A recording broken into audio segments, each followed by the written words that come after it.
Hello students, कैसे हैं आप सभी लोग। आई होप आप सभी लोग अच्छे होंगे।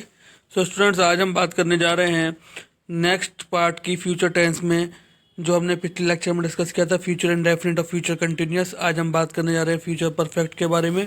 सो स्टूडेंट्स, फ्यूचर परफेक्ट में अब हम डिस्कस करेंगे अफर्मेटिव रूल्स। सो अफर्मेटिव रूल में अगर आप देखें तो फ्यूचर परफेक्ट में विल शैल तो हेल्पिंग वर्ब रहता ही है, क्योंकि फ्यूचर टेंस है, उसके साथ हम हैव और वर्ब की थर्ड फॉर्म का यूज़ करते हैं। ठीक है। सो अब आप देखें यहाँ पर एग्जाम्पल में कि I will have got a precious gift. ठीक है। तो आप देखें आई के साथ जो हेल्पिंग वर्ब यूज होती है वह विल यूज होती है। देन फ्यूचर परफेक्ट होने के कारण यहाँ हैव और वर्ब की थर्ड फॉर्म आ जाती है। तो आप देखें आई विल हैव, गेट की क्या हो गई, गॉट अ प्रीशियस गिफ्ट। ठीक है। तो इस तरीके से यहाँ पर ये सेंटेंस बन जाता है। Then you will have sold new car. ठीक है।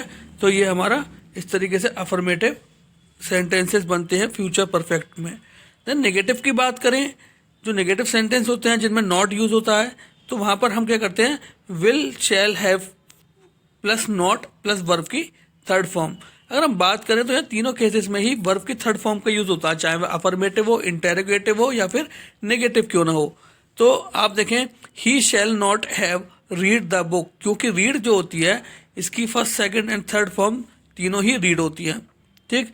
माई mother will not have cooked the food. आप देखें, my mother plus helping verb क्या हो गई, विल प्लस नॉट हैव।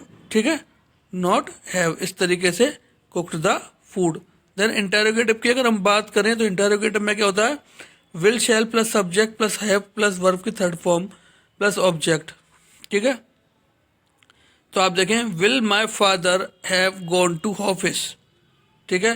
तो स्टूडेंट, नेगेटिव रूल में अगर हम देखें, पहले एक बार नेगेटिव रूल पर जाइए, यहाँ थोड़ा सा मिस्टेक हो रहा है, लिखने में थोड़ा मिस्टेक हुआ है कि जिस तरीके से आप देखें ऊपर लिख रहा है विल हैव नॉट, तो यहाँ पर जो है एग्जाम्पल में आएगा ही shall have not.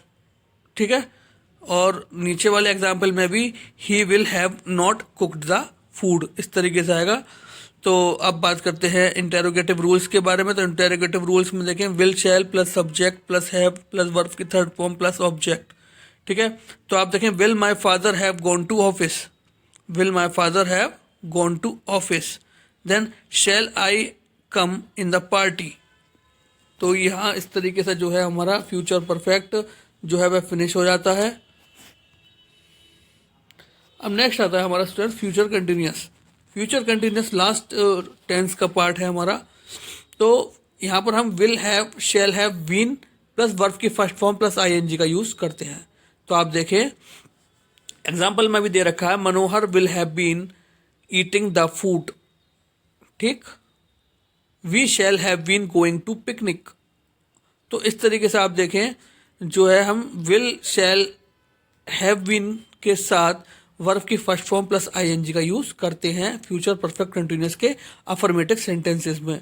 Then negative rule की बात करें तो subject plus will shall have plus not plus been plus verb की first form plus ING plus object. तो आप देखें, he will, Nikhil will have not been playing cricket. My sister will have not been knitting the sweater. The last आता है हमारा interrogative rule. तो जैसा कि हम जानते हैं कि सब्जेक्ट से जस्ट बिफोर द सब्जेक्ट हम जो है इंटेरोगेटिव रूल्स में हेल्पिंग वर्ब लगाते हैं। तो प्लस वर्ब की प्लस जो हमारा हैव बीन होता है, ठीक है, वह लगाते हैं सब्जेक्ट के बाद, और प्लस वर्ब की फर्स्ट फॉर्म प्लस आईएनजी लगाते हैं, प्लस ऑब्जेक्ट होता है हमारा। तो जैसे कि एग्जाम्पल में भी दे रखा है, shall I have been sitting in the garden, shall we have been walking in the morning. ठीक है। तो इस तरीके से स्टूडेंट्स रूल के अकॉर्डिंग हम जो है वह टेंस के सेंटेंसेस को बनाते हैं। तो स्टूडेंट्स, आज हमने जो भी पढ़ा, आई होप आप सभी का अच्छे से समझ में आया होगा। तो आज के लिए thank you very much, have a nice day.